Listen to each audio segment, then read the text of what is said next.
मेरे प्रिय छात्रों, आज हम लोग इलेक्ट्रोस्टैटिक फ्लक्स क्या है और गॉस थ्योरम क्या है, इस दोनों टॉपिक पर हम लोग चर्चा करेंगे और देखेंगे, एक एक करके देखें कि इलेक्ट्रोस्टैटिक फ्लक्स पहले क्या है। देखें तो नाउ है इलेक्ट्रोस्टैटिक फ्लक्स। देखें, इलेक्ट्रोस्टैटिक फ्लक्स,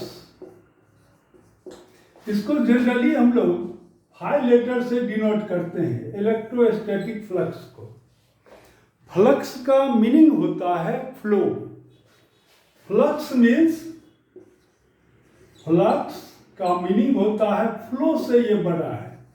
फ्लो जैसे water flow, air flow, this is the flux. Clear? अब देखें, आप इलेक्ट्रोस्टैटिक फ्लक्स पढ़ने के पहले एक चीज और भी जाने आप कि इंटेंसिटी ऑफ इलेक्ट्रिक फील्ड का एक और भी डेफिनेशन है। जैसे जो इंटेंसिटी ऑफ इलेक्ट्रिक फील्ड जो आपने पढ़ा है कि ये force experienced by the unit positive charge या फोर्स पर unit test charge is called your intensity of electric field. एक और भी इसका डेफिनेशन है, वो देखें, वो क्या है? वह है इलेक्ट्रिक लाइंस ऑफ फोर्स के फॉर्म में दिया गया है वो डेफिनेशन। अब देखिए वो क्या कहता है। तो राउंड डस्टर ले लें। नाउ देखें, तो इलेक्ट्रिक फील्ड कहिए या आप कहिए इंटेंसिटी ऑफ इलेक्ट्रिक फील्ड। देखिए ये क्या कहता है इलेक्ट्रिक फील्ड? ये कहता है कि it is the number of electric lines of force, या इट इज द, इसे कहिए total number of electric lines of force, lines of force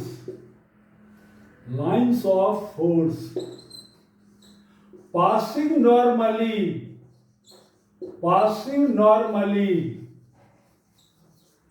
through a unit area,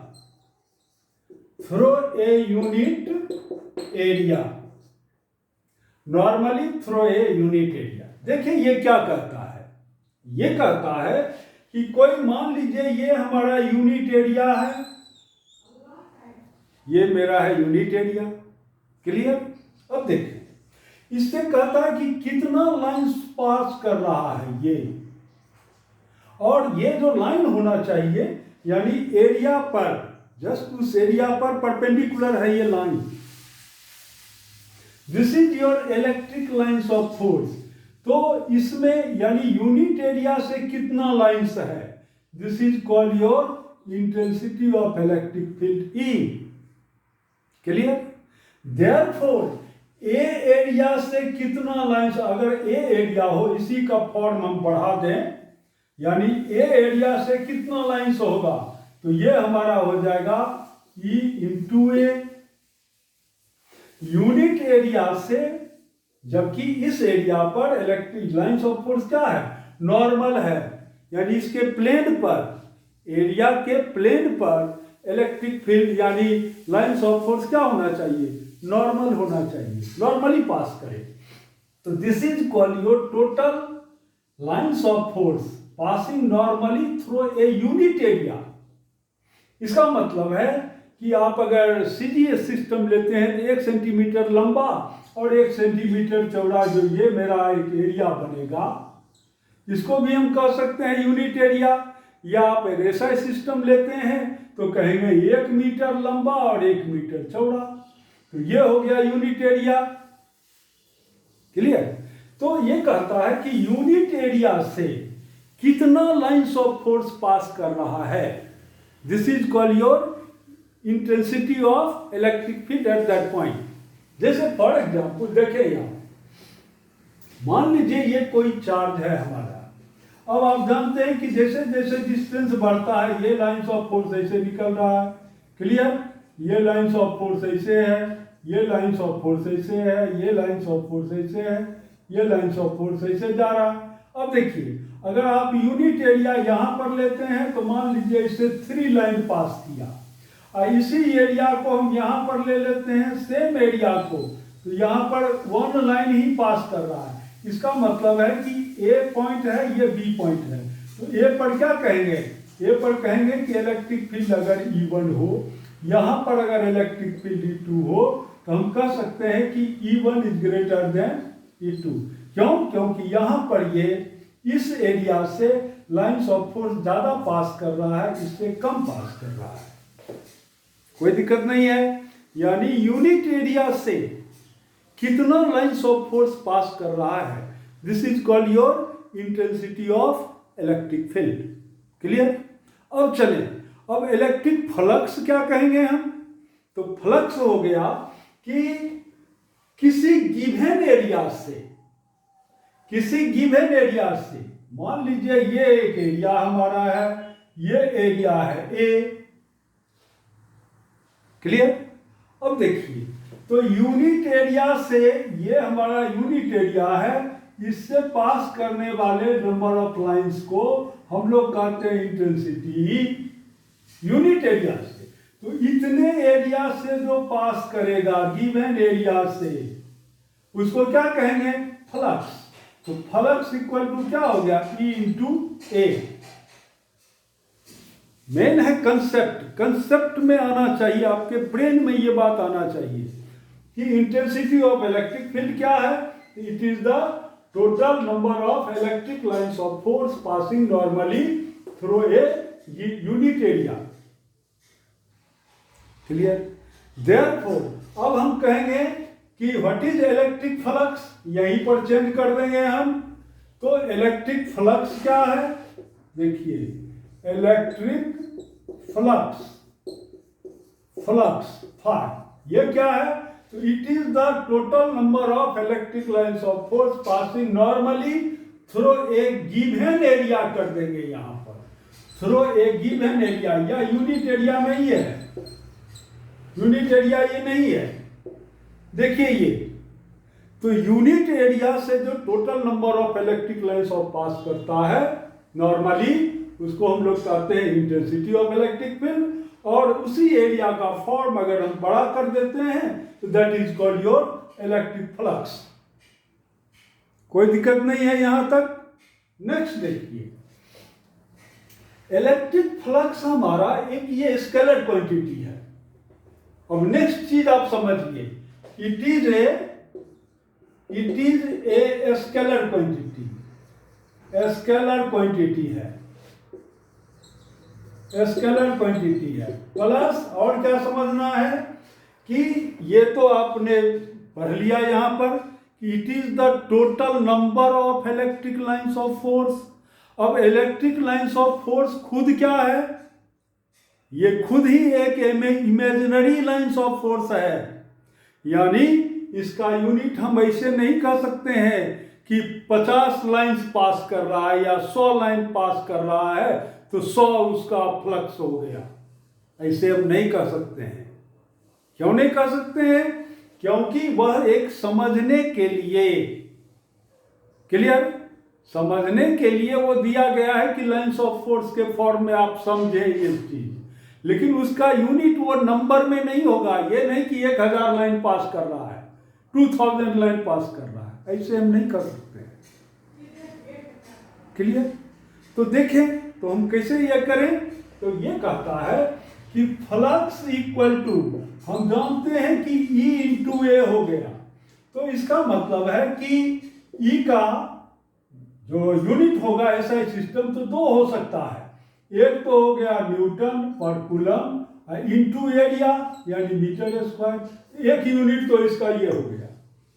second unit क्या है? आप जानते हैं कि ये होता है E equal to minus dV by dr, यानी potential gradient, negative of the potential gradient is also called your electric field intensity. तो माइनस साइन को हटाएं, आप मैग्नीट्यूड देखें तो ये क्या हो गया? ये जो है हमारा, यानी ये E का यूनिट क्या हो गया? वोल्ट पर मीटर, ऐसे भी लिख सकते हैं हम यहाँ पर, तो इसको ऐसे भी लिख सकते हैं वोल्ट पर मीटर इंटू मीटर स्क्वायर। तो ये क्या हो गया हमारा वोल्ट मीटर, यानी दो दो यूनिट आप जानिए, एक यूनिट ये हो गया, एक यूनिट ये हो गया हमारा, दोनों एसआई सिस्टम का ही यूनिट है, कोई दिक्कत नहीं है। अब आइए, अगर मान लीजिए कि इलेक्ट्रिक फील्ड हो या एरिया हो, तो इसमें अगर मान लीजिए कि एरिया अगर यूनिफॉर्म नहीं है, तब हम फ्लक्स का वैल्यू कैसे फाइंड आउट कर लेते हैं? तब हम फाइंड आउट करते हैं इस फॉर्मूले से कि flux equal to E into D S, ऐसे। अब देखिए यहां एक चीज आप और भी समझे, वहां पर जो लिखा गया है कि number of lines of force passing normally through a given area, तो नॉर्मली यानी आप एक डायरेक्शन उसमें फिक्स कर रहे हैं, कोई दिक्कत नहीं है। तो डायरेक्शन जब आप फिक्स कर रहे हैं तब तो आप ऐसे लिखेंगे ना कि ये जो हमारा है ये है dot product of dot product of two vectors E and D S. अब देखिए ये क्या कहता है, तो ये कहता है डी एस लिखें या बड़े फॉर्म में आप ऐसे भी लिखते हैं कि phi equal to E dot A, या इसी को हम लोग लिखते हैं ई सरफेस एरिया को एस से डिनोट करें तो एस भी, इधर आप ए से डिनोट करें या एस से डिनोट करें, कोई दिक्कत नहीं है। अब देखिए ये क्या कहता है, हेयर ए और एस और D S it is called your area vectors. ये सब जो है क्या है, this is your area vectors है। वैसे एरिया क्या है, स्केलर क्वांटिटी है, but here area vector is your vector quantity. Clear? अब देखें कि फ्लक्स का वैल्यू हम लोग फाइंड आउट कैसे करेंगे। क्लियर? देखें कैसे हम लोग, अब देखें हम लोग कि फ्लक्स का वैल्यू यानी इलेक्ट्रिक फ्लक्स का वैल्यू हम लोग फाइंड आउट कैसे करेंगे।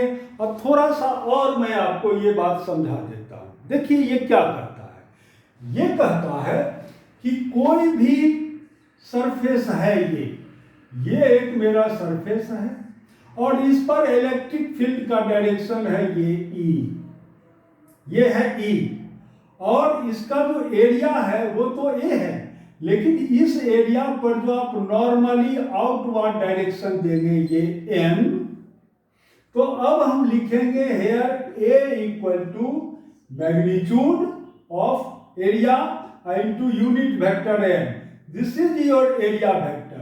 तो एन का जो डायरेक्शन देना है यूनिट वेक्टर का डायरेक्शन हर हमेशा देना है क्या, outward normal on the surface. यानी देखिए यहां पर ये हमारा है आउटवर्ड नॉर्मल, यानी इलेक्ट्रिक फील्ड का जो डायरेक्शन है उसी में हम दिए हैं ये नॉर्मल का डायरेक्शन, यूनिट वेक्टर का डायरेक्शन, कोई दिक्कत नहीं है। तो ये था हमारा, ये बात जान लीजिए आप कि vector A equal to A into unit vector, where unit vector क्या है, यहां यूनिट वेक्टर हमारा है this N is the unit vector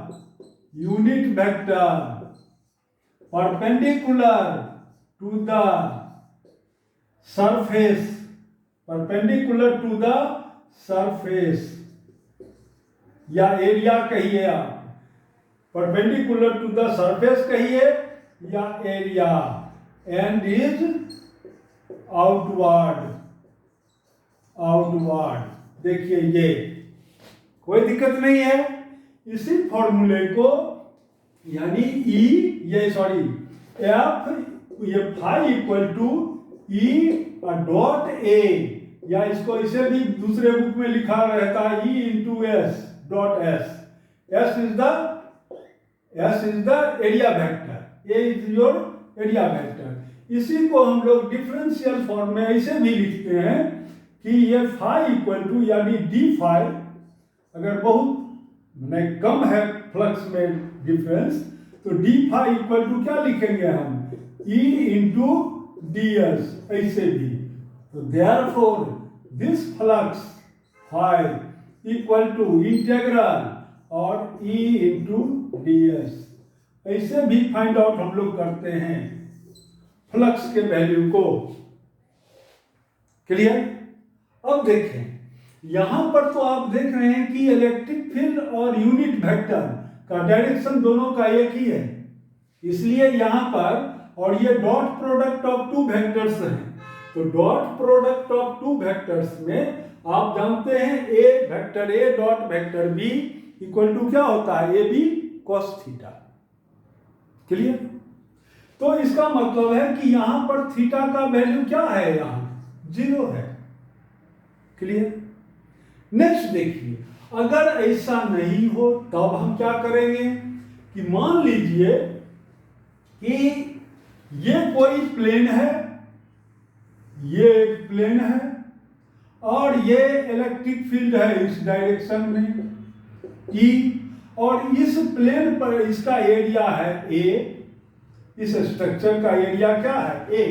तो इस पर एक हम आउटवर्ड नॉर्मल दिए N, यानी N क्या है, इस प्लेन पर है परपेंडिकुलर, ये N इस प्लेन पर है परपेंडिकुलर, E परपेंडिकुलर नहीं है इस प्लेन पर, और दोनों के बीच का एंगल है थीटा।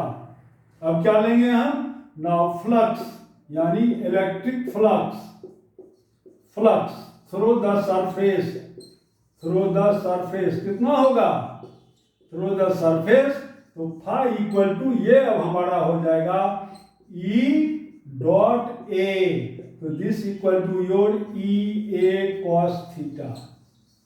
देखिए ये इतना, क्योंकि E और A का मतलब है कि इस A पर, इस एरिया पर जो एक हम आउटवर्ड नॉर्मल देंगे, यानी यूनिट वेक्टर हम रिप्रेजेंट करेंगे, ठीक है, आउटवर्ड नॉर्मल देंगे, यह आउटवर्ड नॉर्मल और E के बीच का कितना एंगल है, E means electric field intensity, इसके बीच का एंगल क्या है, वह एंगल हमको लेना है, तब हमको फ्लक्स वैल्यू फाइंड आउट होगा। कोई दिक्कत नहीं है। लेकिन देखिए, जस्ट मैं एक और क्वेश्चन आपको चेंज कर रहा हूं। अगर मान लीजिए अगर कोई सरफेस ऐसे हो, इंक्लाइंड प्लेन में हो, जैसे देखिए ये मेरा कोई एक सरफेस है, ये सरफेस है जिसका सरफेस एरिया मान लीजिए A है, यानी एक ये इसे करके एक कोई प्लेन है, ये इसका सरफेस एरिया क्या है A है, और ये इस एक्सिस से बना रहा है एंगल यहां पर थीटा। अब चलिए ये पॉइंट हमारा इस एरिया का, ये पॉइंट P है, ये Q है, और इलेक्ट्रिक फील्ड है ऐसे, मान लीजिए ये है इलेक्ट्रिक फील्ड E।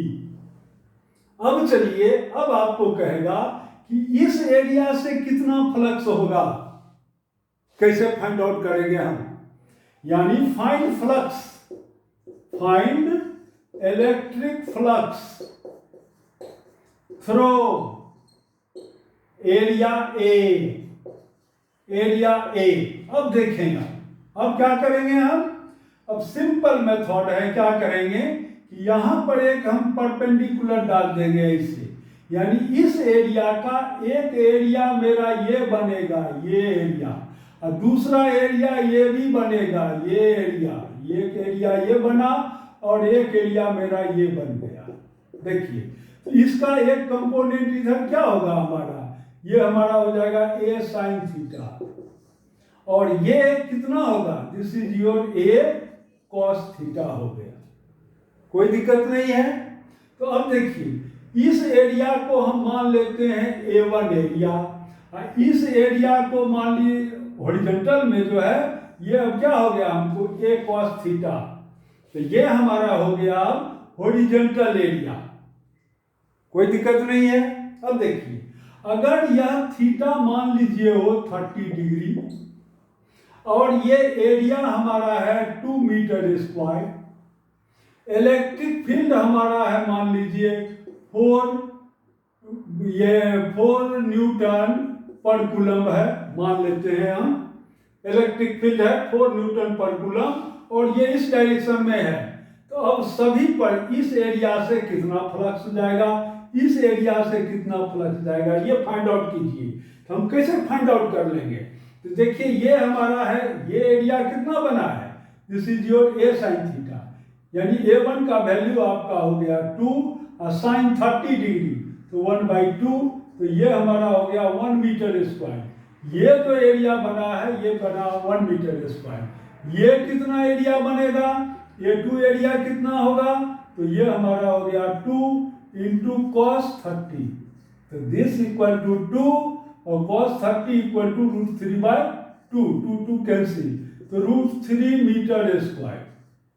कोई दिक्कत नहीं है यहाँ तक। अब हम इसको हटा दिए, अब देखिए अब दो ही एरिया आपको है बचा, यानी इस एरिया को हम कन्वर्ट कर लिए इसमें और इसमें, कोई दिक्कत नहीं है।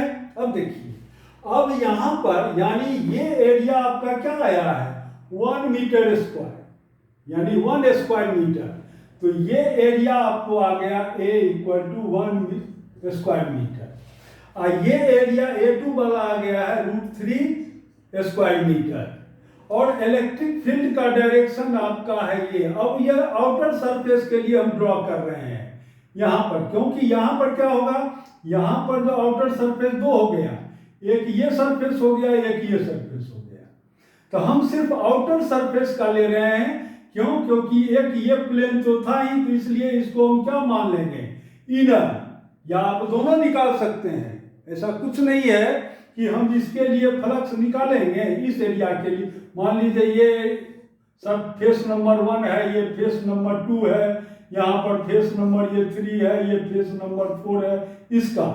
तो अब चलिए हम एक निकाल करके दिखा देते हैं आपको, जैसे फेस 1 के लिए निकालते हैं।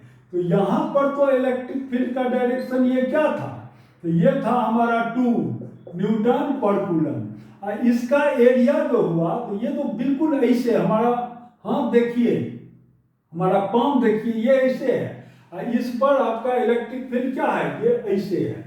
तो इस पर इस एरिया पर जो हम आउटवर्ड नॉर्मल देंगे तो उसका डायरेक्शन क्या हो गया, इसी के डायरेक्शन में हो गया।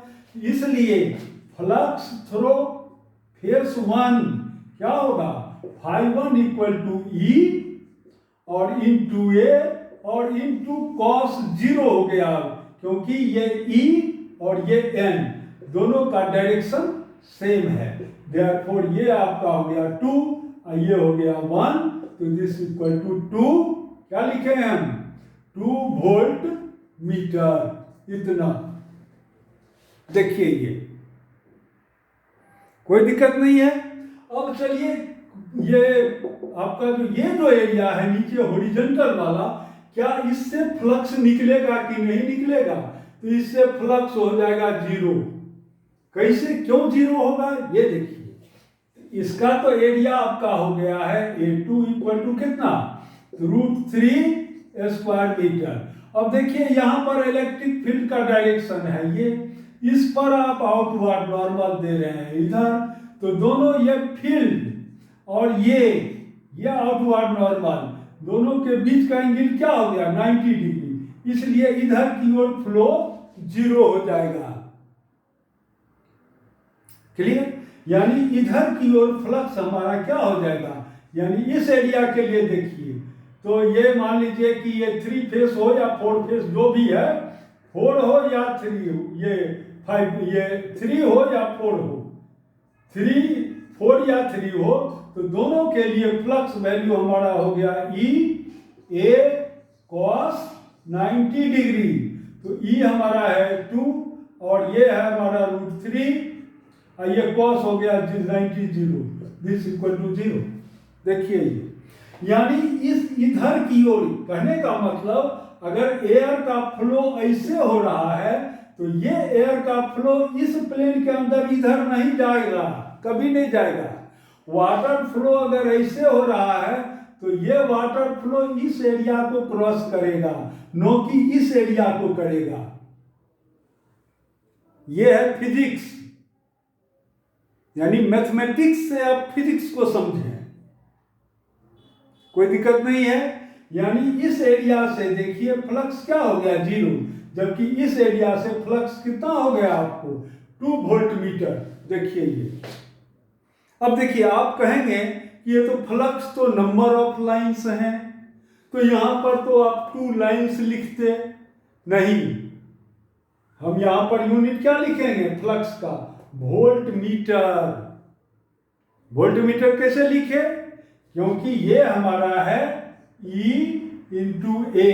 अब देखिए E का एक यूनिट क्या हो गया हमारा वोल्ट बाय मीटर, इंटू ये है metre square, therefore volt metre हो गया इसका यूनिट। देखिए ये तो इलेक्ट्रिक फील्ड का यूनिट है, ये आपका हो गया फ्लक्स। तो यहां तक तो आप समझ गए होंगे बिल्कुल, और भी मैं आपको क्लियर कर देता हूं। देखिए एक दूसरा भी क्वेश्चन मैं देता हूं, और फ्लक्स का रिलेशन और भी कई हैं देखिए, लेकिन अभी मैं बिल्कुल स्टार्टिंग में हूं, इसलिए थोड़ा छोटा छोटा चीज ही मैं समझा रहा हूं। देखिए क्या करता है, मान लीजिए कि ये मेरा ये क्यूब है, ये नेक्स्ट एग्जाम्पल हमारा है, ये सब एग्जाम्पल्स हैं। ये एक क्यूब है, देखिए ये हमारा है क्यूब जिसका each side is your A length, ये एक क्यूब है। अब चलिए इसका सभी साइड ए है, कोई दिक्कत नहीं है। Electric field uniform electric field में इसको रख दिए, यूनिफॉर्म इलेक्ट्रिक फील्ड में रखे आप। देखिए अब देखिए यूनिफॉर्म, एक भी ये भी क्वेश्चन है कि आप uniform electric field find out कैसे करेंगे। जैसे देखिए अगर हम यहाँ पर एक पॉइंट चार्ज रख देते हैं, ये पॉइंट चार्ज, तो ये जो इलेक्ट्रिक फील्ड अप्लाई करता है तो ये होता है E इक्वल टू क्यूब, ये चार्ज है Q, by 4 pi epsilon naught R square. तो देखिए यहाँ पर फील्ड वैल्यू सबसे ज्यादा होगा, जैसे जैसे आगे बढ़ेगा फील्ड घटता जाएगा। इसका मतलब है कि फील्ड जो है यानी इलेक्ट्रिक फील्ड ये यूनिफॉर्म नहीं है, कोई दिक्कत नहीं है। अगर आप लाइन चार्ज को रखते हैं यहाँ पर, जैसे लाइन चार्ज का मतलब ये एक लाइन है, इस पर है चार्ज, ये भी आपको हम पढ़ा चुके हैं कूलम्ब लॉ से एक्सप्रेशन में, कि ये जो इलेक्ट्रिक फील्ड क्रिएट करता है ये भी होता है, मान लीजिए इस पर चार्ज डेंसिटी लेमडा है, तो lambda upon 2 pi epsilon naught R, तो ये भी आर पर डिपेंड करता है, यानी यहाँ पर फील्ड सबसे ज्यादा होगा, और जैसे जैसे दूरी बढ़ेगा घटता जाएगा फील्ड। तो यूनिफॉर्म तो हुआ नहीं। यूनिफॉर्म का मतलब है कि यहाँ पर जितना फील्ड है उतना ही यहाँ भी है, उतना ही यहाँ, उतना ही सब जगह फील्ड बराबर है। तो यूनिफॉर्म फील्ड प्रोड्यूस करने के लिए जरूरी है कि यहाँ पर अगर आप एक बहुत बड़ा प्लेन चार्ज शीट रख दें ऐसे, ये इसको अगर हम चार्ज कर देते हैं, अब ये क्या करेगा, यानी ये जो डिस्टेंस है इस डिस्टेंस के कंपैरिजन में अगर ये शीट बहुत बड़ा हो तब ये क्या करेगा, यह यूनिफॉर्म इलेक्ट्रिक फील्ड देता है यहाँ पर, और उसका यूनिफॉर्म इलेक्ट्रिक फील्ड कितना होगा, सिग्मा अपॉन 2 एप्सिलॉन नॉट। ये भी आप पढ़ चुके हैं, देखिए ये कूलम्ब लॉ वाले में हम पढ़ाए हैं। देखिए यानी कूलम्ब लॉ में ये सब आप पढ़े हैं। ये कहाँ का एक्सप्रेशन है, ये है कि कोई अगर चार्ज डिस्क है, ये चार्ज डिस्क है, तो यहाँ पर इलेक्ट्रिक फील्ड कितना क्रिएट करेगा, तो ये क्रिएट करता है E equal to sigma upon 2 epsilon naught into 1 minus cos theta, जहाँ थीटा क्या है, ये एंगल है थीटा। तो ये कहता है कि ये एरिया अगर बहुत बड़ा हो जाए तो ये क्या हो गया, लगभग 90 डिग्री हो जाएगा। तो cos 90 equal to 0, it means sigma upon 2 epsilon naught. तो ये क्या है, आर पर डिपेंड नहीं कर रहा है, जबकि सब में देखे आप आर पर डिपेंड करता है। आप ये भी जान लें कि यूनिफॉर्म इलेक्ट्रिक फील्ड प्रोड्यूस करने के लिए हम क्या करेंगे, सरफेस पर चार्ज लेते हैं, और वह सरफेस बहुत बड़ा सरफेस हो, तभी होगा uniform electric field produce. Clear. तो अब आइए अपने आप टॉपिक पर देखिए, अब फ्लक्स हम लोग फाइंड आउट करते हैं। तो यहां पर इलेक्ट्रिक फील्ड है ऐसे, ये है यूनिफॉर्म इलेक्ट्रिक फील्ड, अब देखिए इस क्यूब में 6 सरफेसेस हैं।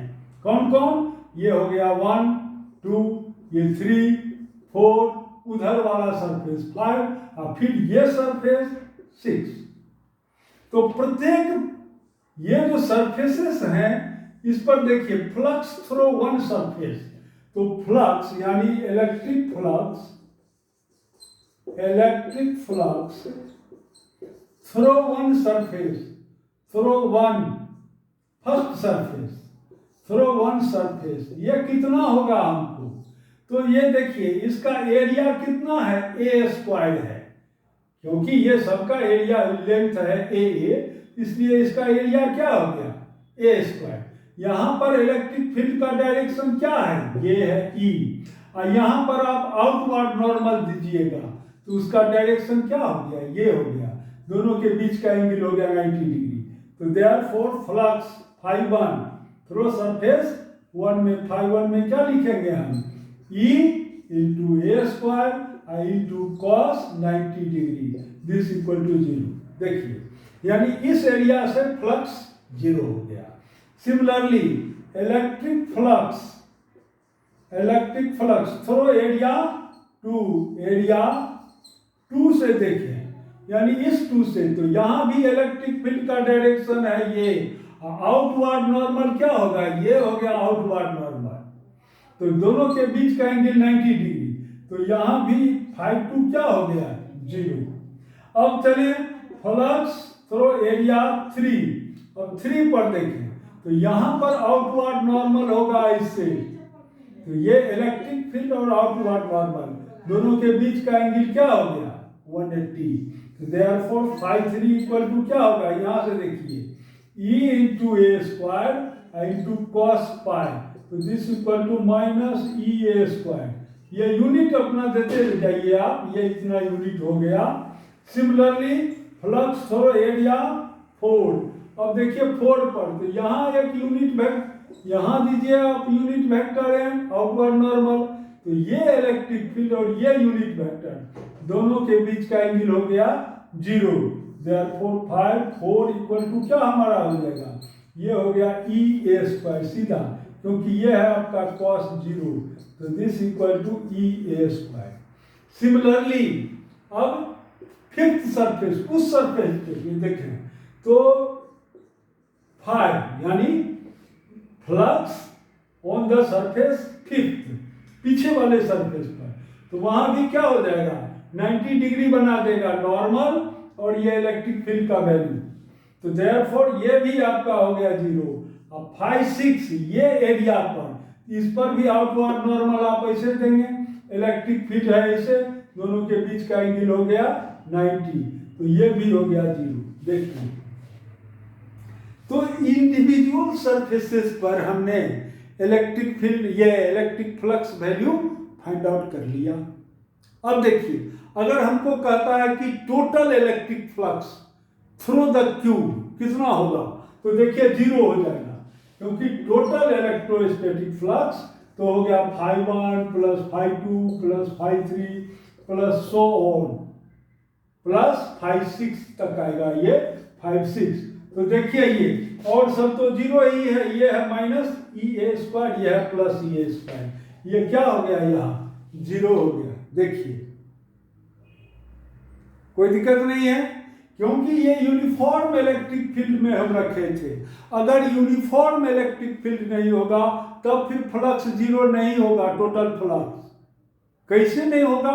जैसे देखिए अगर हमको E इक्वल टू कहता है, दिस इक्वल टू हमारा है 2xi, तो इसका मतलब है कि x वैल्यू यहां से अगर हम शुरू करते हैं तो ये है 0, फिर ये है 1 सेंटीमीटर 2 सेंटीमीटर 3 4 5, ये भी है 5, ये भी है 5, जो भी एक वैल्यू आपको दिया रहे क्वेश्चन में तो आप ले सकते हैं इससे। तो अब यहाँ पर ये x पर डिपेंड कर रहा है, यानी यहाँ का फ्लक्स में यहाँ के फ्लक्स में अंतर हो जाएगा, क्योंकि यहाँ पर फ्लक्स क्या है? x वैल्यू बहुत कम है, इसलिए या मान लीजिए 0 हम यहीं पर लेते हैं, अब दे दिया ये 1 मीटर है 2 मीटर है 3 मीटर, तो 3 मीटर पर है ना ये फेस आपका, तो यहाँ पर तो हो जाएगा 2 इंटू 3 ना, 2 into 3 equal to 6I newton पर कूलम हो गया आपको इलेक्ट्रिक फील्ड का वैल्यू यहाँ, जबकि यहाँ और दूसरा वैल्यू हो जाएगा। तो फिर इस तरह से आपको कैलकुलेट करना पड़ेगा। अब आपको नेट फ्लक्स वैल्यू अगर यूनिफॉर्म नहीं है, जैसे ये यहाँ यूनिफॉर्म नहीं है, because the value of E depends upon x, तो इस केस में नेट फ्लक्स आपका जीरो नहीं होगा, याद रहे। लेकिन अगर यूनिफॉर्म इलेक्ट्रिक फील्ड है तब नेट फ्लक्स आपका जीरो हो जाएगा। क्लियर? थ्रो द क्यूब कहिए, कोई दिक्कत नहीं है आपको। अब चलिए देखिए, अब नेक्स्ट देखिए इलेक्ट्रिक फ्लक्स हम लोग कैसे फाइंड आउट करते हैं, यही आपको बता रहे हैं अभी। इलेक्ट्रिक फ्लक्स हम कैसे फाइंड आउट करेंगे, जैसे देखिए अब आप एक नेक्स्ट एग्जांपल और मैं देता हूं, एक और भी एग्जांपल लीजिए। जैसे मान लीजिए कि ये कोई प्लेन है, ये कोई प्लेन है। अब इससे मान लीजिए कि ए डिस्टेंस पर, ये एक प्लेन है, इससे ए डिस्टेंस पर, जहां पर कि ये वैल्यू मान लीजिए ये 4a है, ये भी 4a है, यहां पर ए पर कहेगा, यहां पर आप निकालिए कि फ्लक्स कितना होगा, कैसे हम निकाल लेंगे। और इस पर चार्ज है, मान लीजिए ये है चार्ज, ये ऐसे लीजिए आप, यहां पर चार्ज है प्लस क्यू, यहां पर चार्ज है प्लस क्यू। अब हमसे पूछेगा कि इस एरिया से कितना फ्लक्स पास कर रहा है, जबकि ये एरिया से यानी यहां से जस्ट परपेंडिकुलर ऊपर ये क्यू चार्ज है आपका, तो इससे कितना फ्लक्स पास करेगा, इस एरिया से कितना फ्लक्स होगा, हम कैसे निकाल लेंगे। तब हम क्या करेंगे कि इस चार्ज को हम इस तरह का 6 सरफेसेस लेंगे और इसको पूरा कवर कर देंगे। तो देखिए कैसे हम कवर करेंगे। तो ये हमारा हो गया, देखिए 6 सरफेस से इसको घेर रहे हैं, यानी बंद कर रहे हैं इस चार्ज को। तो देखिए एक सरफेस ये मेरा हो गया, एक ये हो गया, एक ये हो गया। अब यहां से ये है ए डिस्टेंस पर, ये चार्ज है प्लस क्यू, तो ये जो 6 सरफेसेस है ना, तो 6 सरफेस से ये लाइंस ऑफ फोर्स ऐसे, ये है Q charge plus Q charge, तो यहां से लाइंस ऑफ फोर्स ऐसे भी पास कर रहा है, इससे भी, ऐसे भी, ऐसे भी, यानी पूरे 6 सरफेस पर इलेक्ट्रिक फील्ड यानी लाइंस ऑफ फोर्स पड़ रहा है। क्लियर? तो ये टोटल लाइंस ऑफ फोर्स कितना होगा थ्रू दिस होल सरफेस, यानी whole covered surface by this structure. तो ये फ्लक्स हमारा टोटल फ्लक्स हो जाएगा Q divided by epsilon naught. अच्छा, ये तो थोड़ा गॉस थ्योरम वाला एप्लीकेबल हो गया, ये हम गॉस थ्योरम में बताएंगे, अभी गॉस थ्योरम आपको पढ़ाए नहीं, इसलिए इसको अभी यहीं छोड़ दीजिए, गॉस थ्योरम पढ़ाएंगे तब आप समझेंगे। देखिए ये तो इलेक्ट्रिक फील्ड के कारण हम फ्लक्स कैसे निकालेंगे ये आप समझ गए होंगे। यानी फ्लक्स थ्रू, ये है फ्लक्स इक्वल टू क्या है, ई इंटू एरिया वेक्टर यानी ds, ऐसे ले लीजिए। तो इससे हम इस फॉर्मूला से फ्लक्स वैल्यू हम कैसे फाइंड आउट करेंगे, ये हमारा फाइंड आउट हो गया, कोई दिक्कत नहीं है। अब चलिए थोड़ा सा गॉस थ्योरम हम पढ़ा देते हैं आपको, और तब फिर आप देखेंगे गॉस थ्योरम पढ़ने के बाद और भी फ्लक्स आप फाइंड आउट करेंगे। देखिए वो क्या कहता है, तो देखिए गॉस थ्योरम। अब चलिए आप गॉस थ्योरम देखिए।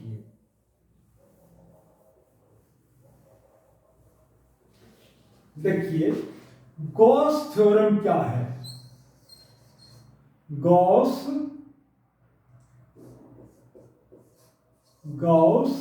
थ्योरम, गॉस थ्योरम क्या कहता है, ठीक है। गॉस थ्योरम ये क्या कहता है, ये कहता है, एक मैं आपको बहुत अच्छा डेफिनेशन बता रहा हूं। देखिए ये डेफिनेशन वैसे आपके बुक में नहीं दिया है, देखिए ये कहता है कि the surface integral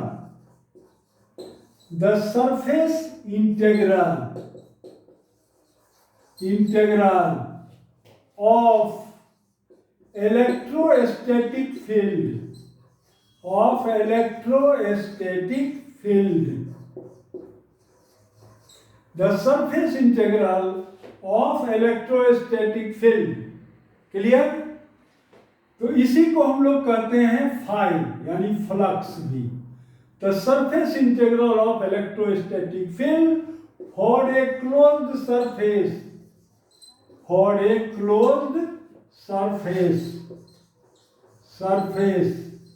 is equal to 1 upon epsilon naught times the total charge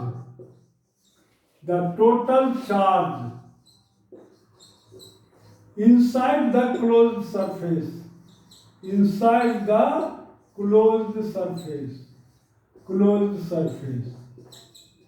देखिए एक डेफिनेशन यानी गॉस थ्योरम मेरा ये है, यानी मैथमेटिकल फॉर्म में ये है गॉस थ्योरम। दूसरा आप और भी जानिए, और क्या है डेफिनेशन जो आपके बुक में लिखा है, वो देखिए क्या है। वो है हमारा कि the total electrostatic flux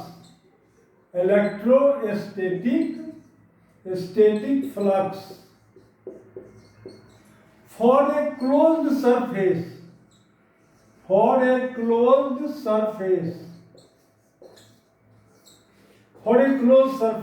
is equal to the total electrostatic flux through a closed surface, या for a लिख सकते हैं through a closed surface is equal to 1 upon epsilon naught times the total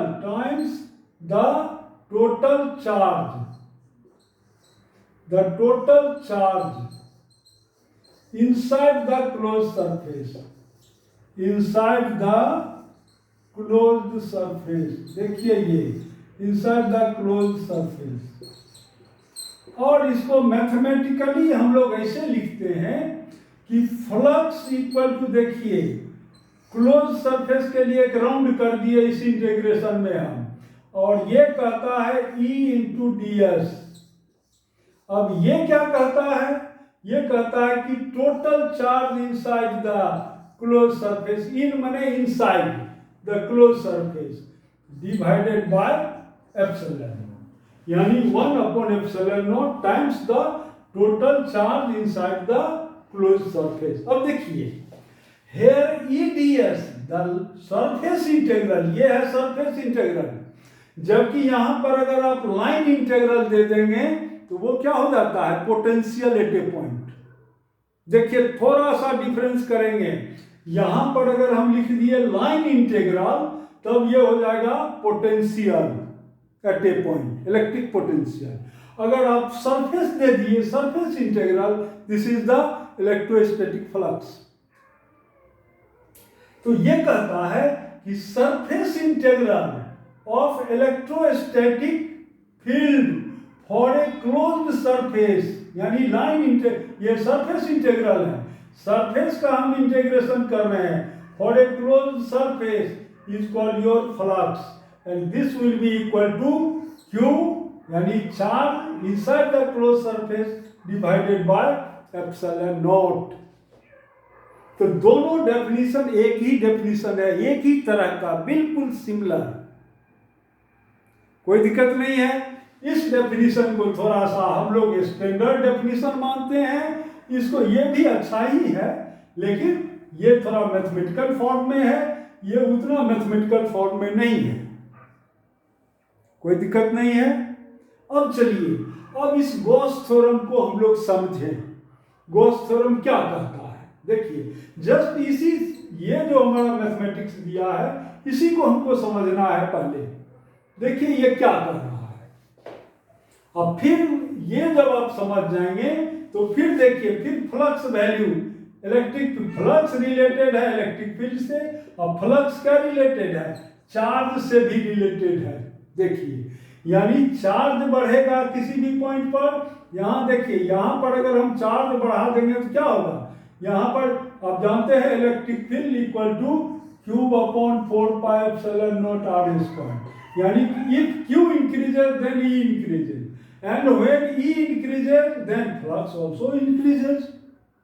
देखिए ये तो इसका मतलब है कि electrostatic flux depends upon E, यहाँ एरिया पर भी डिपेंड कर रहा है, E एरिया, और डिपेंड्स अपॉन दिस Q यानी charge inside the close surface. और एक चीज और भी है, इस पर भी डिपेंड करता है electrical permittivity of the free space.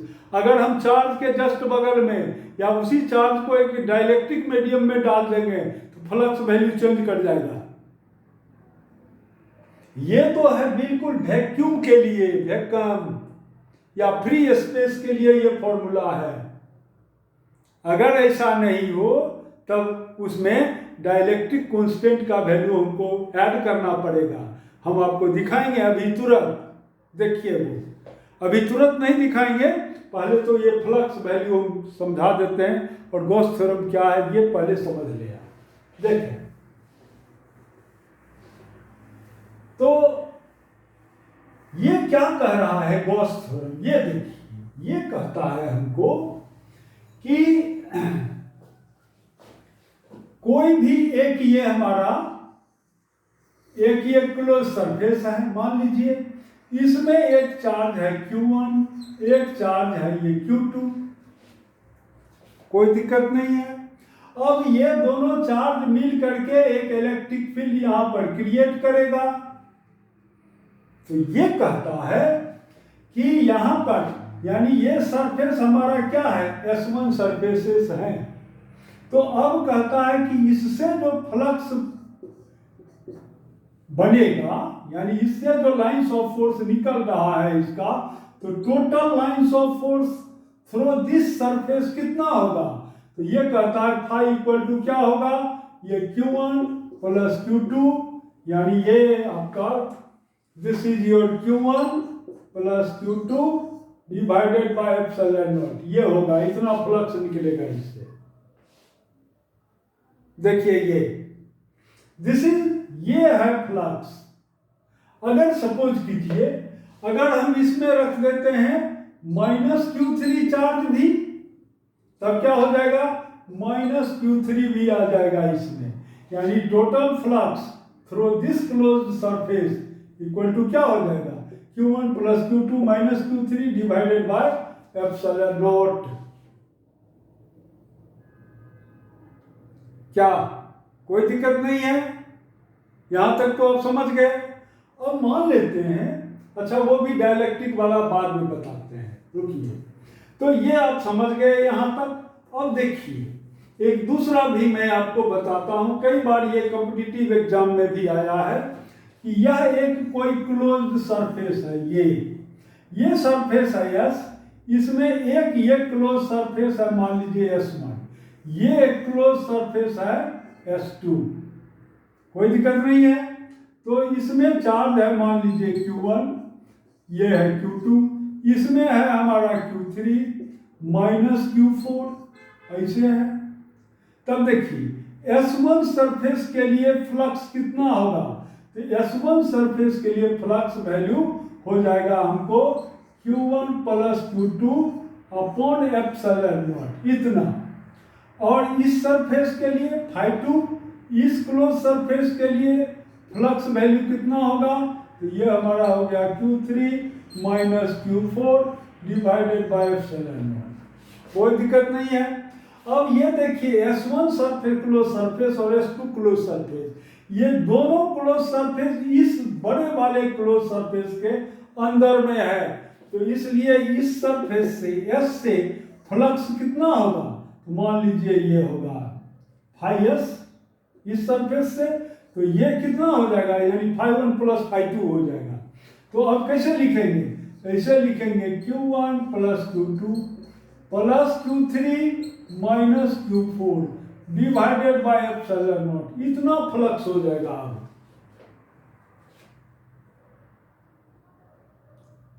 कोई दिक्कत नहीं है यहां तक? यहां तक तो बिल्कुल आप समझ गए होंगे, ठीक है। नेक्स्ट एग्जांपल देखें, यानी सिर्फ हम फ्लक्स वैल्यू निकालना अभी आपको बता रहे हैं। अब आपका आ गया ये गॉस थ्योरम से। पहले आपने क्या पढ़ा था कि फ्लक्स को हम फाइंड आउट कर रहे हैं E इंटू ए से, या फ्लक्स को फाइंड आउट कर रहे हैं E इंटू डी एस से, ऐसे इससे हम फ्लक्स को फाइंड आउट कर रहे थे, ऐसे। कोई दिक्कत नहीं, ये हमारा है सरफेस इंटीग्रल। याद रहे फ्लक्स में हर हमेशा लेंगे सरफेस इंटीग्रल। तो फर्स्ट केस में हम इससे आपको बताए। अब सेकंड केस में हम अब फ्लक्स का वैल्यू क्यू पर भी डिपेंड करता है, और वो कैसे डिपेंड करता है ये देखिए आप। कोई दिक्कत नहीं है यहां तक? अब आइए, अब एक क्वेश्चन आपको हम बता रहे थे लेकिन हम रुक गए, अब आप समझ जाइएगा। देखिए वो क्वेश्चन क्या करता है। वह क्वेश्चन है कि कोई एक प्लेन है,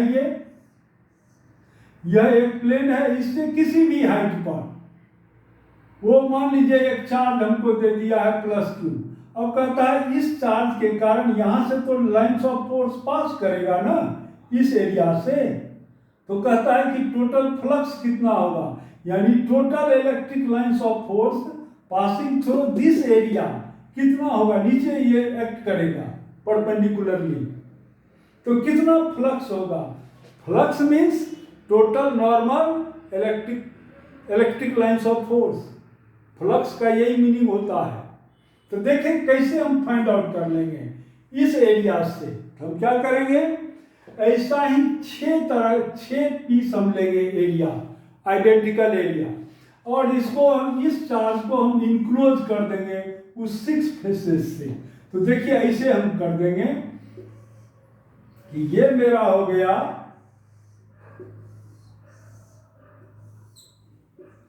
देखिए ये ऐसे कर दिए हम,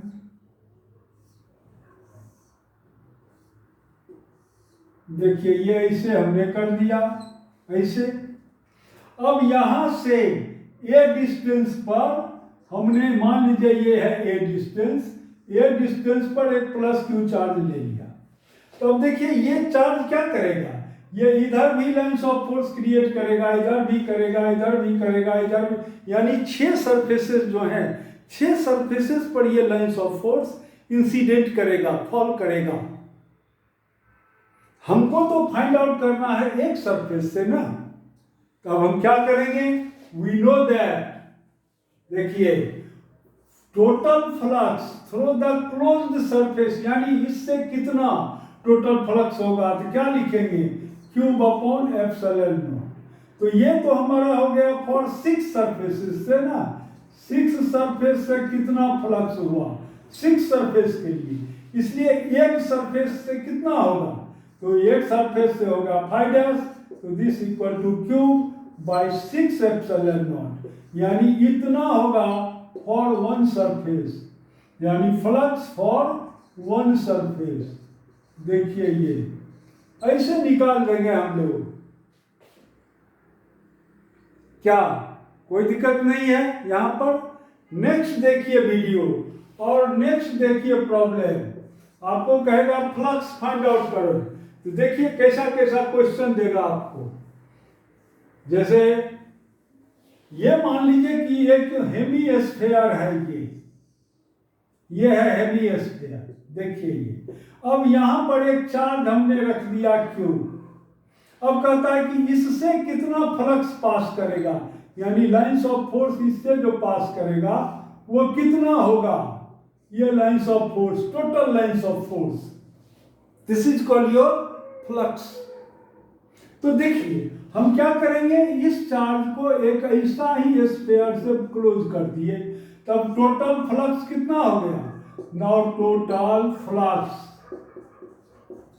थ्रू द होल स्फीयर हमने बना दिया, तो होल स्फीयर से हो गया ये चार्ज क्यूब यानी इस होल स्फीयर के अंदर में ये चार्ज है प्लस क्यू, तो डिवाइडेड बाय हो गया एप्सिलॉन नॉट। देखिए ये इतना हो गया।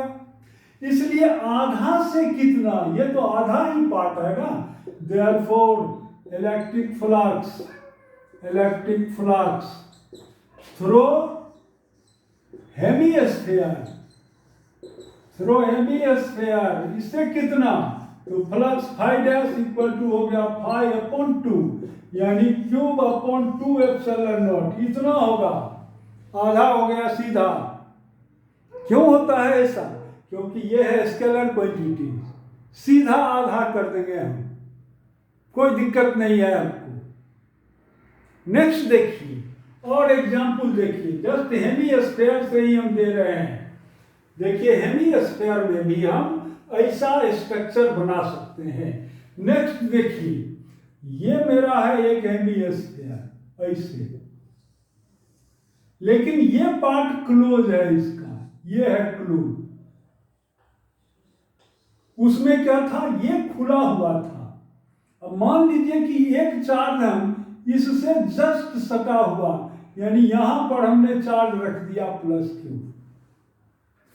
दूसरा ये हमारा फिगर है ए, एक हम ऐसे बना दिए, और फिर दूसरा हमारा ये है हेमिस्फीयर बी, और इसमें हम जस्ट इसके मिडिल में यहां पर हम चार्ज रख दिए प्लस क्यू। और सी में कहता है कि ये हमारा है हेमिस्फीयर, और यहां पर चार्ज हम रख दिए क्यू। देखिए ये फिगर सी। और प्रत्येक फिगर के लिए अलग अलग फ्लक्स वैल्यू निकालें, तो क्या निकालेंगे हम, तो फॉर फिगर ए के लिए देखिए, तो net flux through figure A क्या होगा, चार्ज है बाहर में, इस इनक्लोज्ड एरिया में है ही नहीं, इसलिए ये क्या हो गया 0 अपॉन एप्सिलॉन नॉट, क्योंकि ये चार्ज अंदर में होना चाहिए क्लोज सरफेस के अंदर, ये है ही नहीं, इसलिए फ्लक्स क्या हो गया 0। A for a. अब बी के लिए देखिए, अब देखिए इसका फ्लक्स क्या है, यहां पर देखिए ये क्यों 0 हो गया, इसलिए 0 हो गया यहां पर, क्योंकि यहां से जो लाइंस ऑफ फोर्स पास करेगा वो इससे जा रहा है। देखिए इसका कारण क्या है फ्लक्स 0 होने का, देखिए ये ऐसे है, ये ऐसे है, ये ऐसे है, ये ऐसे है, ये है इलेक्ट्रिक लाइंस ऑफ फोर्स, ये सब है ऐसे। तो देखिए इस पॉइंट पर लाइंस ऑफ फोर्स इंटर कर रहा है, इस पॉइंट से निकल रहा है, इसलिए नेट क्या हो गया, जितना आपने लिया उतना ही दे दिया, इसलिए नेट फ्लक्स हो गया 0। यानी इस हेमिस्फीयर से नेट फ्लक्स पास करने वाला हो गया 0, क्योंकि जितना यहाँ पर, इस चार्ज को हम यहाँ भी लिख सकते हैं, इस पॉइंट पर है। देखिए तो ये ऐसे दिया, फिर ये ऐसे दिया, तो इस पॉइंट पर ये इंटर कर रहा है और यहां से निकल रहा है। जैसे हम लोग कहते हैं किसी वायर में मान लीजिए करंट है, इसमें इलेक्ट्रिक करंट है, अब कोई पूछ दे इस पॉइंट पर, ये मान लीजिए है 5 एम्पीयर, आपको पूछेगा इस पॉइंट पर ए पर नेट करंट कितना है, तो नेट करंट ए पर है 0। कैसे? क्योंकि ये 5 एम्पीयर यहां पर इंटर किया और यहां से उसी क्षण 5 एम्पीयर करंट निकल गया, इसलिए नेट करंट ए पॉइंट पर क्या है 0 है। This is your Kirchhoff's first rule, कोई दिक्कत नहीं है। This is also called your junction rule. देखिए जस्ट वही बात यहां भी है, यहां से इलेक्ट्रिक फील्ड ऐसे चला यानी लाइंस ऑफ फोर्स, तो यहां पर ये इंटर कर रहा है, यहां से लीव कर रहा है, तो इसके पास बचा कितना लाइंस ऑफ फोर्स, तो 0 बचा, कुछ नहीं 0, कोई दिक्कत नहीं है। अब देखें यहां पर क्या होगा, तो यहां पर तो लाइंस ऑफ फोर्स ऐसे जा रहा है ऐसे, तो सिर्फ यहां पर एक ही एरिया को, यानी ये जो एरिया है इसी को ये पास कर रहा है, इधर तो ये ऐसे चला गया ना, ऐसे चला गया ऐसे, अब फिर ये ऐसे हो गया, ऐसे जा रहा है ऐसे, तो इस फ्लक्स से इस जो लाइंस ऑफ फोर्स है इससे इसको कुछ भी लेना देना नहीं है, ये ऊपर वाले को, इसलिए यहाँ पर क्या हो जाएगा, आधा फ्लक्स हो जाएगा। यानी टोटल फ्लक्स अगर फाई है तो इससे पास करने वाला फ्लक्स क्या हो जाएगा, this equal to Q by 2 epsilon naught हो जाएगा। इसके लिए क्या होगा, तो इसमें देखिए यहाँ फ्लक्स हो जाएगा हमारा, ये टोटल चार्ज इसके अंदर में है, इसलिए ये देखिए ये हर हमेशा यहाँ पर ऐसे ये दे ही रहा है, ऐसे ये दे ही रहा है, देखिए ये ऐसे यहाँ पर देखिए, तो ये हर जगह दे ही रहा है, ऐसे ऐसे ऐसे देखिए, कोई दिक्कत नहीं है। इसलिए यहाँ पर क्या हो जाएगा, according to Gauss theorem Q upon epsilon naught, यानी टोटल चार्ज इनसाइड में अगर है तो नंबर ऑफ फ्लक्स यहाँ क्या होगा, बढ़ जाएगा, टोटल फ्लक्स। देखिए तो इसका आंसर ये होगा, इसका आंसर ये होगा और इसका आंसर ये होगा, कोई दिक्कत नहीं है। नेक्स्ट देखिए यहाँ एक और भी फिगर मैं बना के दिखाता हूं आपको। मान लीजिए कि क्यूब है कोई और उसके किसी एक सरफेस पर चार्ज है रखा हुआ, तब हम फ्लक्स वैल्यू कैसे निकाल लेंगे, देखिए वो क्या करता है। नेक्स्ट एग्जांपल देखिए, फ्लक्स, ये मेरा एक क्यूब है, एक ये इसे क्यूब है,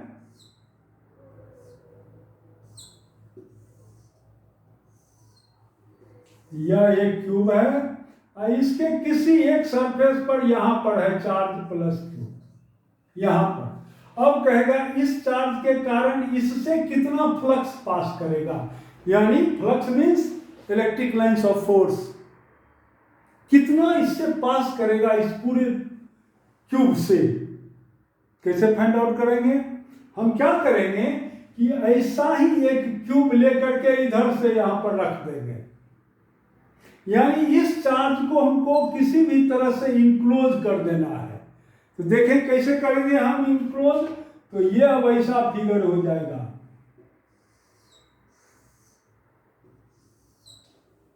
ये मेरा ऐसा फिगर हो गया, देखिए ये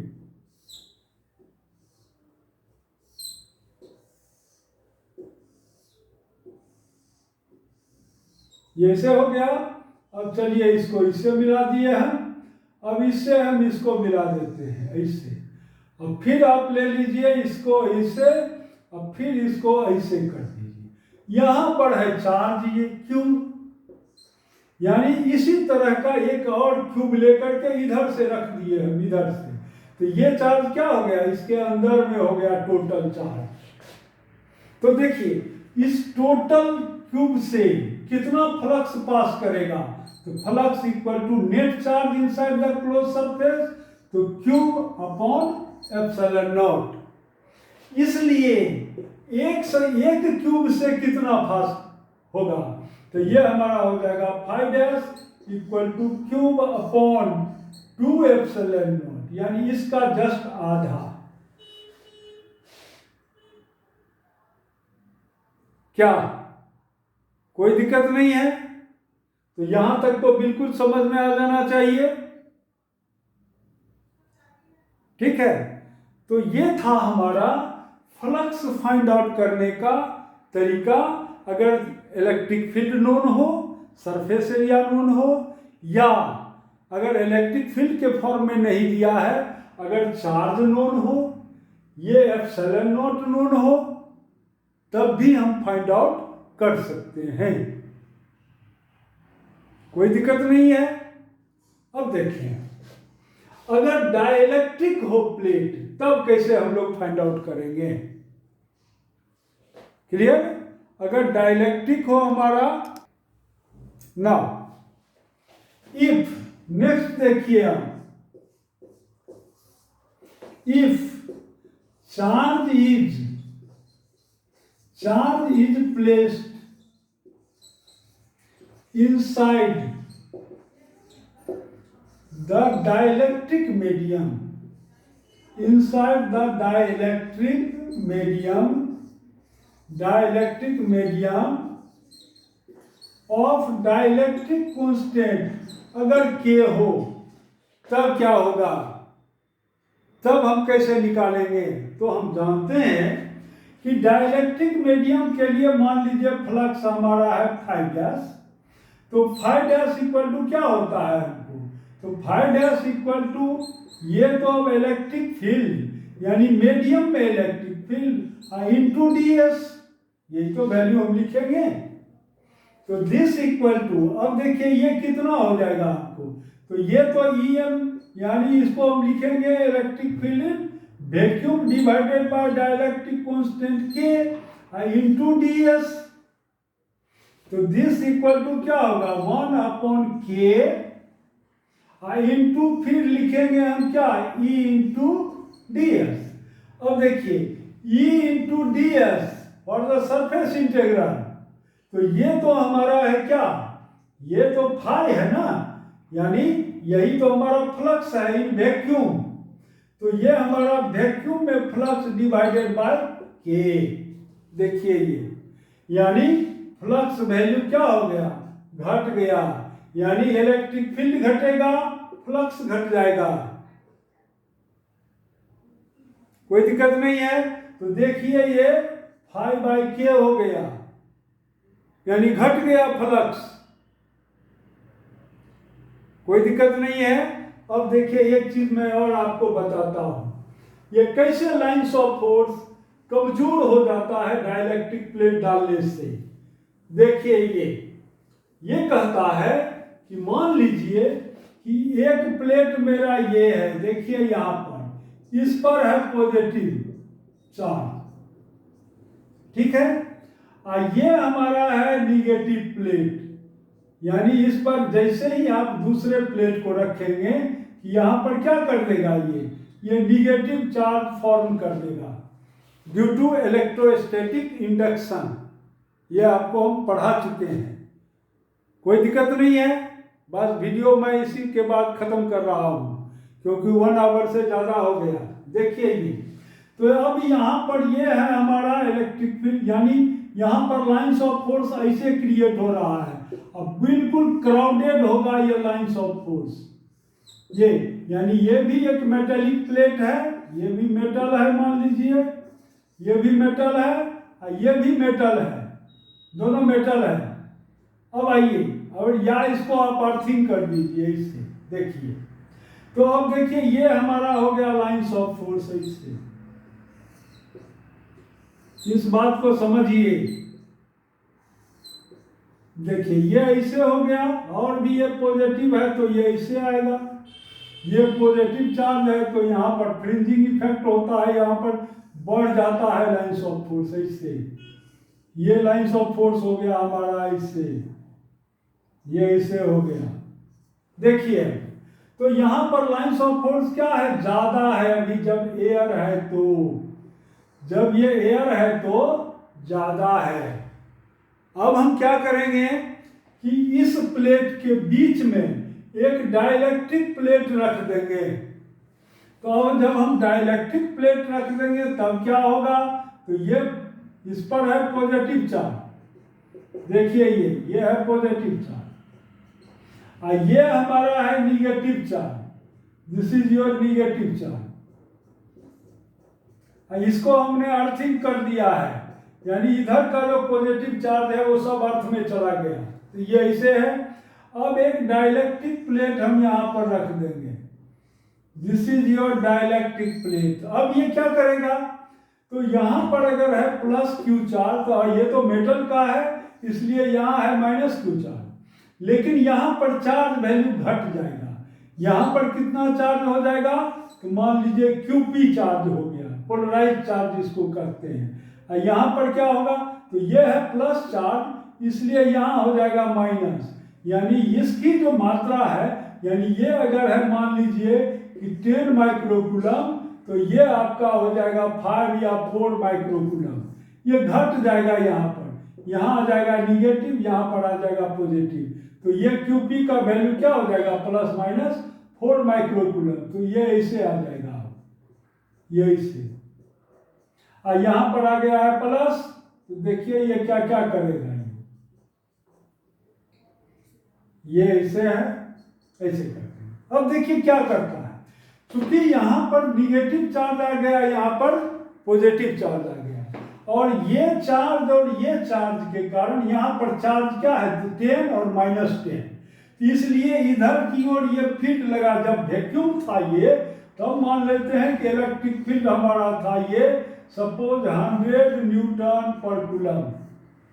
लेकिन अब जो ये डाइलेक्ट्रिक मीडियम आ गया, अब ये क्या कर रहा है, ये पॉजिटिव इधर की ओर, यहाँ पर ये फील्ड लगा दिया इधर। मान लीजिए ये हमारा हो गया है 60 न्यूटन पर कूलम।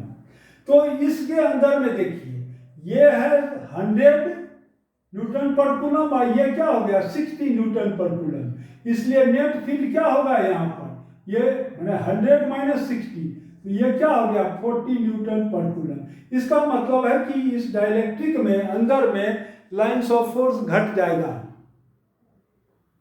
तो लाइन्स ऑफ फोर्स अब घट गया यहाँ पर, क्योंकि एक ये फील्ड और एक इसका जो अपना पॉजिटिव चार्ज है उसके कारण इधर की ओर फील्ड। तो अब लाइन्स ऑफ फोर्स ड्रॉ करें तो देखिए ये लाइन्स ऑफ फोर्स यहाँ पर काफी क्राउडेड है। लाइन्स ऑफ फोर्स यानी यहाँ पर फ्लक्स वैल्यू काफी ज्यादा है, यहाँ पर फ्लक्स वैल्यू काफी ज्यादा है।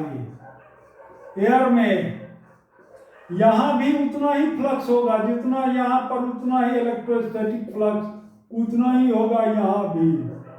देखिए ये इसे ये मैंने इलेक्ट्रिक में लाइन्स ऑफ फोर्स का डायरेक्शन है ये रो। अब देखिए ये इससे हो गया है, इससे देखिए ये। अब इसके अंदर में क्या होगा लाइन्स ऑफ फोर्स का डायरेक्शन, तो इसमें लाइन्स ऑफ फोर्स का डायरेक्शन आप देखें 100 - 40 या 60, इसके कारण जो चार्ज इंड्यूस हुआ है ये निगेटिव ये पॉजिटिव। इसका फील्ड तो इधर है पॉजिटिव टू निगेटिव और इसका फील्ड है इधर। तो ये है 100 और ये मान लीजिए है 60। तो 100 - 60, तो इसका डोमिनेंसी ज़्यादा है इस फील्ड का, इसलिए यहाँ पर फील्ड क्या होगा वीक फील्ड हो जाएगा। यहाँ पर ओनली 40 है इलेक्ट्रिक लाइन्स ऑफ फोर्स का मैग्नीट्यूड। तो ये देखिए अब इतना ये घट गया, यानी ऐसे ड्रॉ करेंगे लाइन्स ऑफ फोर्स। देखिए ये ऐसे हो गया। इसमें देखिए काफी क्राउडेड है लाइन्स ऑफ फोर्स, यानी इस एरिया में आपको फ्लक्स वैल्यू बहुत ज्यादा है यहाँ और यहाँ, जबकि डाइलेक्ट्रिक में क्या हो गया घट गया, लाइन्स ऑफ फोर्स ही घट गया तो फ्लक्स भी घट गया, क्योंकि flux is your total normal electric lines of force passing through the given area. तो इस एरिया से इसके अंदर में पास करने वाला लाइन्स ऑफ फोर्स डिक्रीज कर गया, इसलिए यहाँ पर फ्लक्स क्या हो गया। अगर यहाँ पर फ्लक्स हो मान लीजिए कि फाई नोट और यहाँ पर फ्लक्स मीडियम में है फाई एम, तो here phi M is less than phi nought, हर हमेशा याद रखना है। यानी कोई भी डाइलेक्ट्रिक हम डालेंगे तो उसमें electrostatic flux here decreases. Thank you very much प्यारे बच्चों, आप देखें इस वीडियो को, आपको बहुत बहुत फायदा देगा। थैंक यू वेरी मच, और ज़रूर सब्सक्राइब करें कि मेरा जो वीडियो आएगा, अभी मैं बहुत तेज़ी से वीडियो बना रहा हूँ और मैं लगभग आप मान लें कि 3-4 महीने में मैं पूरा फिजिक्स 11-12 का मैं बना दूंगा, कहीं कोई हमको दिक्कत नहीं है उस सब में। तो आप देखें, सब्सक्राइब करें और आप अच्छी तरह से पढ़ें। ये हमारा वीडियो देखें, उसके बाद आप अच्छे बुक का कंसल्ट करके उससे भी पढ़ें। जहाँ भी आपको दिक्कत होता है तो आप कमेंट करके ज़रूर बतावें कि यहाँ पर हमको दिक्कत हो रहा है, तो मैं ज़रूर आपको सॉल्व करके बताऊँगा। Thank you very much for watching the video.